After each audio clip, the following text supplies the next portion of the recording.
Hey everyone, I hope you all had a great weekend. On Friday, we left off with talking about how after transcription, right? So just to reflect, DNA, central dogma of biology, DNA is transcribed into mRNA. So this happens in the nucleus. But before it's actually transcribed into the mRNA that's going to leave the nucleus, it's transcribed into pre-mRNA. And then it's processed in order to be able to leave the nucleus. So that's what we talked about on Friday. So we said that there are 3 steps in order to prepare the RNA transcript, that pre-mRNA, to prep it to be able to leave the nucleus. And that is capping, splicing, and polyadenylation. So capping is adding that GTP cap to the 5' side of the pre-mRNA. Splicing, which is cutting out the junk DNA, which are called introns, and then stitching together all of those exons, which are going to be expressed, and then polyadenylation, which is adding that poly A tail, a long series of adenines to the 3' end of the mRNA. So we ended with talking about how DNA is transcribed into pre-mRNA, right, and then processed through capping, splicing, and polyadenylation.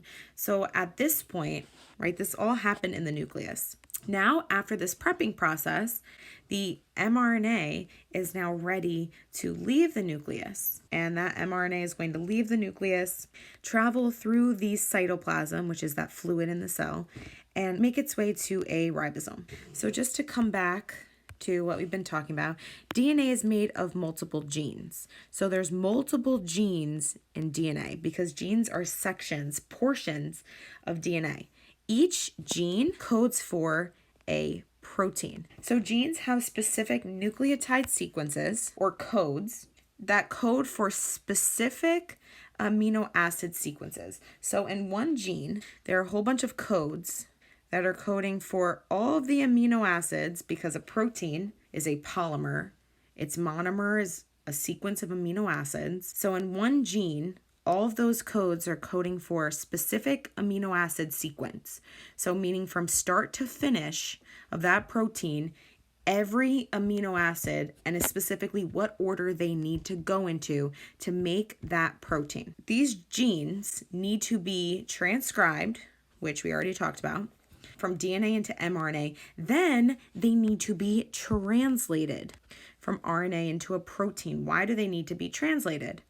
Well, RNA is still speaking the language of nucleotides, and the proteins speak the language of amino acids. How do you translate from nucleotides to amino acids? Well, you're going to be doing that through the process of translation. Genes are transcribed into mRNA, and that mRNA is organized in sets of 3 called codons. So the nucleotides that make up this strand of mRNA, so for example, nitrogenous bases, guanines, adenines, it's mRNA, so uracil, cytosine, whatever sequence of bases on this strand of mRNA are organized in sets of 3.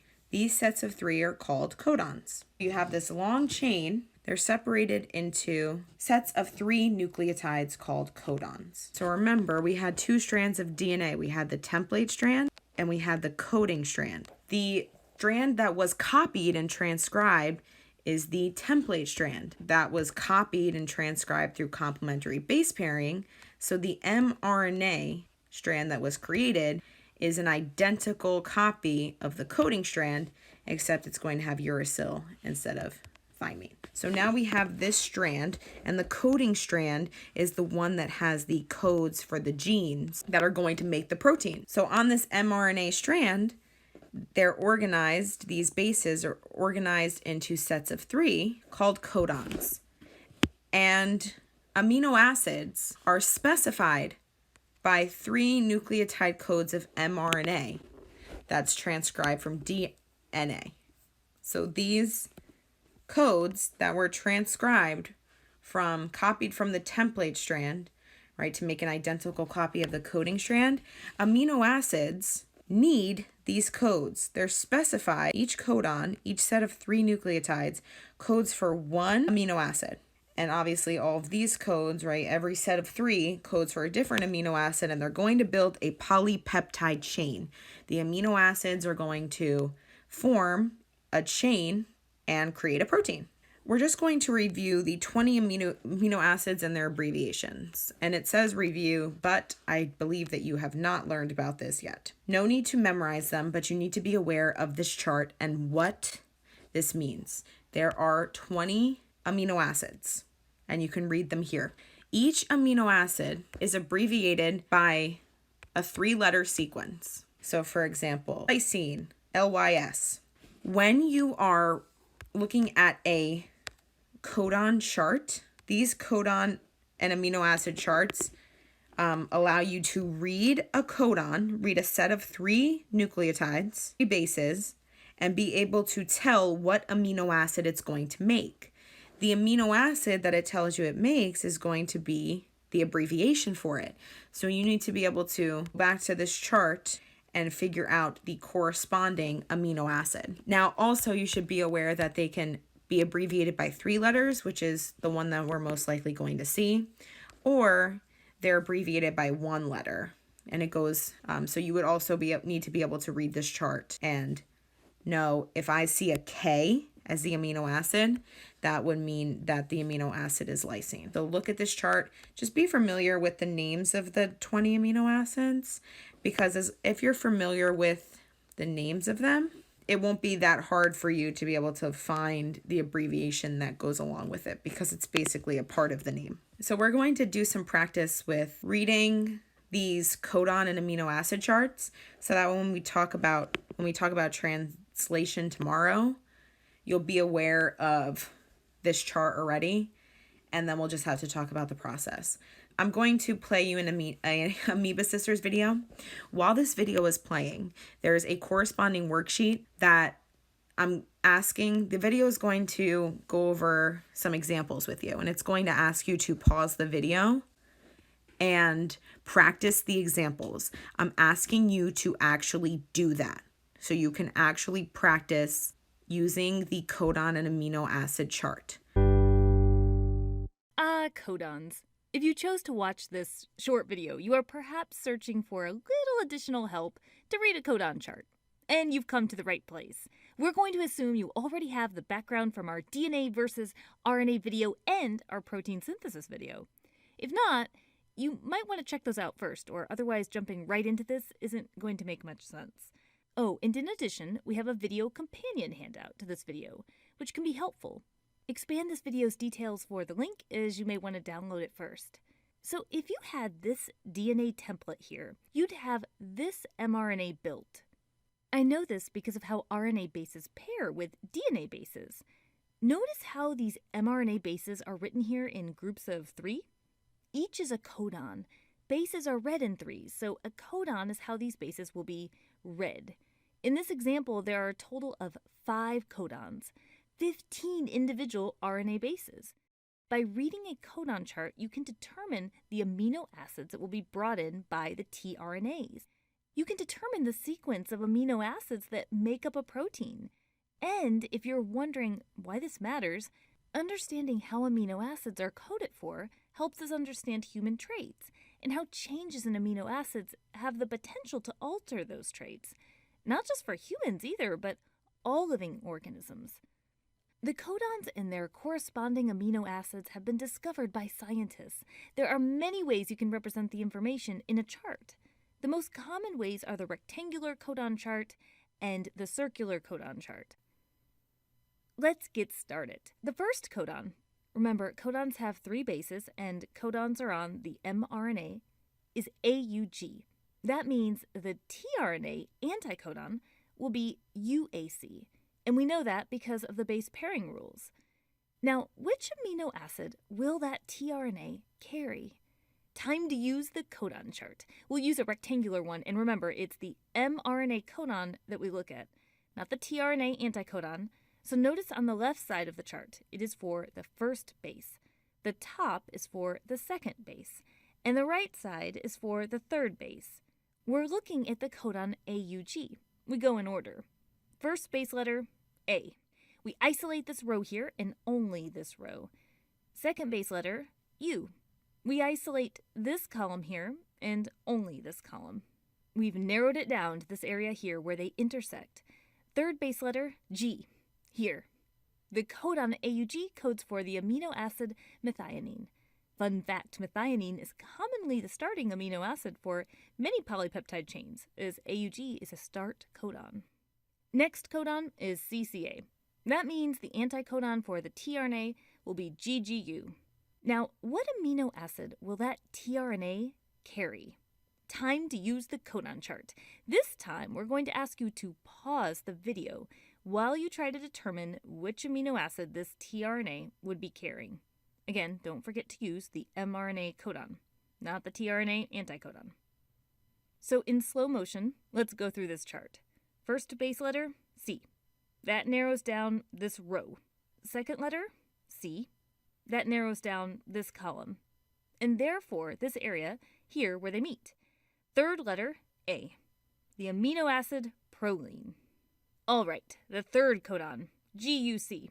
This time we need you to determine the tRNA anticodon and also the amino acid that tRNA would be carrying. Pause the video to determine those. The anticodon, based on the base pairing rules, would be CAG. But we use the mRNA codon for this codon chart, and when you used it, showing this in slow motion here, you should have gotten the amino acid valine. Now, with those three codons, we used a rectangular codon chart. We mentioned that there are other ways to represent this information, and the circular chart is common to find as well. The circular codon chart typically works by starting on the inside and moving outward. So this fourth codon we have here is UUC. That means the tRNA anticodon would be AAG. But again, we're going to use the mRNA codon in the chart.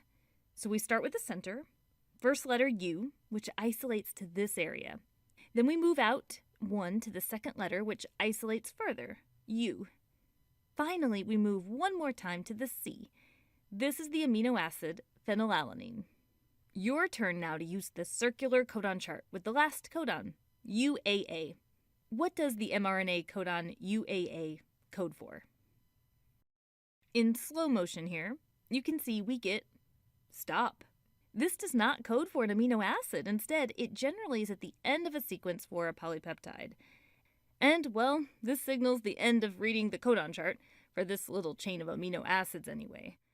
In reality, polypeptides tend to have many more amino acids than this, and proteins tend to be made of one or more of these polypeptide chains. We hope this was helpful, but before we go, we want to mention just a few pitfalls when reading codon charts. Pitfall number 1, not using the mRNA codon. Unless it specifies otherwise, the mRNA codon is what you want to use for the codon chart. Some students will accidentally try to use the tRNA anticodon. Some students will try to use the original DNA template. Now, while there are charts that exist for the tRNA anticodon, or DNA, unless it specifically says otherwise, you should assume it's for the mRNA codon. Pitfall number 2, getting stuck on the standard rectangular chart. I've noticed that students tend to have more challenges with the rectangular one. We suggest going slowly, and even using a highlighter if you're able to. That way you can see where the first base isolates the row, the second base isolates the column, and the third base finishes in isolating the amino acid. Remember to go carefully in order. Pitfall number 3, not practicing.